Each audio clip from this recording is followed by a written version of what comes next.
साच बराबर तप नहीं, झूठ बराबर पाप। जाके हृदय साच है, ताके हृदय आप कबीरा, ताके हृदय आप। नमस्कार प्रिय छात्रों, आज की क्लासेस में आपका स्वागत है। आज रसखान के सवैये अगला क्रम है। आइए देखें। रसखान के सवैये आपको पढ़ाया भी गया है, उसके अगले क्रम में है। जब कन्हैया आप लोगों को पढ़ाया कि धूरी भरे अति शोभित श्याम, तैसी बनी सिर सुंदर चोटी।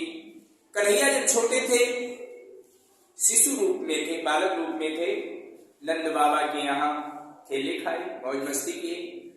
थोड़ा और बड़े हुए तो गोपी ग्वालों के बीच में खेलते खेलते उनका प्रेम और बढ़ गया। ब्रज में रहने वाले लोगों के प्रति प्रेम बढ़ता गया। गोपी ग्वालों के बीच में हमेशा रहा करते थे कन्हैया, तो उन्हीं के मोहक प्रेमों का वर्णन किया गया है यहाँ। आइए इन लाइनों में देखें कि जाति में थे बहानंद का छोरा, यावन धेनु चराई गयो है, मोहनी तानन गोधन गावत, बेनु बजाई रिझाई गयो है। वादिनी शोक छुटो न सुके, रस खान ही में समाई गयो है। और को न काबू की कानी करे, सिगरो ब्रज वीर बिकाई गयो है। जब कन्हैया बड़े हुए तो गोपी और ग्वालों के साथ वन में जाते थे, गायों को चराते थे। हमेशा दिन का दिन बीत जाता था, कुछ मालूम ही नहीं पड़ता था हंसते गाते।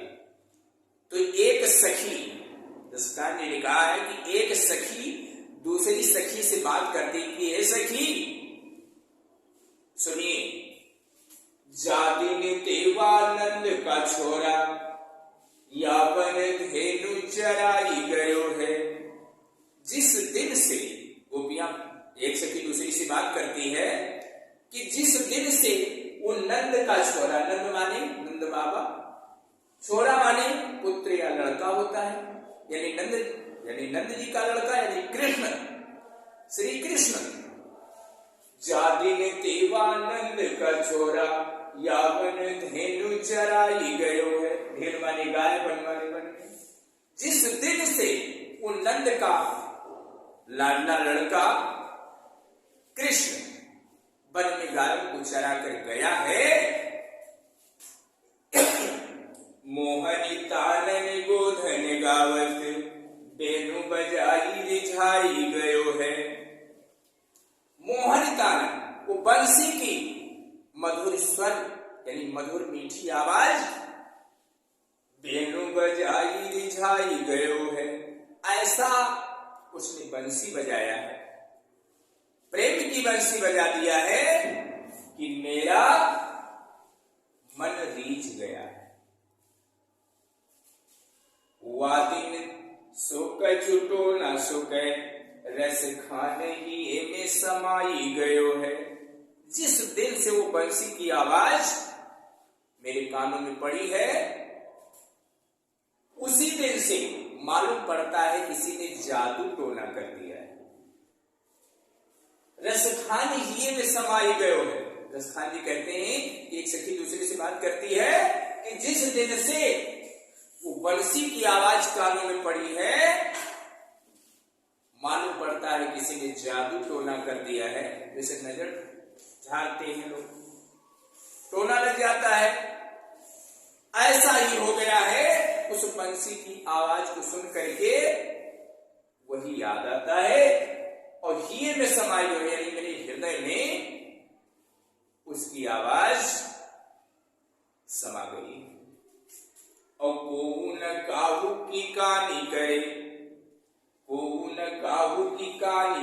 सिगरो ब्रज वीर बिकाई गयो है। अब कोई भी गोपी किसी की मर्यादा नहीं करती है, कौन काऊ की कहानी करे। सिगरो ब्रज वीर बिकाए गयो है, मालूम पड़ता है ब्रज, सारे ब्रज के लोग कन्हैया के हाथों में बिक गए हैं, यानी सबको कन्हैया ने खरीद लिया है, सब कन्हैया के बस में हो गए हैं, मुरली वाले के बस में हो गए हैं। ऐसा हो गया है सखी। इस प्रकार से ये रसखान की सवैयत है। नीचे प्रश्न दिया गया है, हर प्रश्न में आपको समझाया जाता है कि प्रस्तुत पद की संदर्भ सहित हिंदी में व्याख्या कीजिए। ये प्रश्न आएगा तो प्रस्तुत पद की संदर्भ आपका हो जाएगा कि पाठ का नाम सवैये और कवि रचयिता का नाम लेखक, और प्रसंग यहां पर गोपियां श्री कृष्ण के मनमोहक रूप का वर्णन किया है, प्रेम का वर्णन किया है। काव्य सौंदर्य में सवैया, छंद सवैया, रस श्रृंगार रस, छंद मुक्तक, गुण माधुर्य। कवि ने नंद का छोरा किसे कहा है, ये भी व्याख्या में हमने बताया। कवि ने नंद को छोरा किसे कहा है, यानी श्री कृष्ण को, कन्हैया को नंद का छोरा कहा गया है।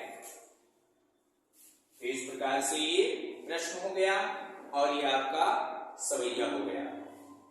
अब आप लोग समझ गए होंगे इस सवैया का व्याख्या संदर्भ से, और आप लोगों को अगर समझ में आया है तो ज्यादा से ज्यादा लोगों में शेयर कीजिएगा। धन्यवाद। जय हिंद।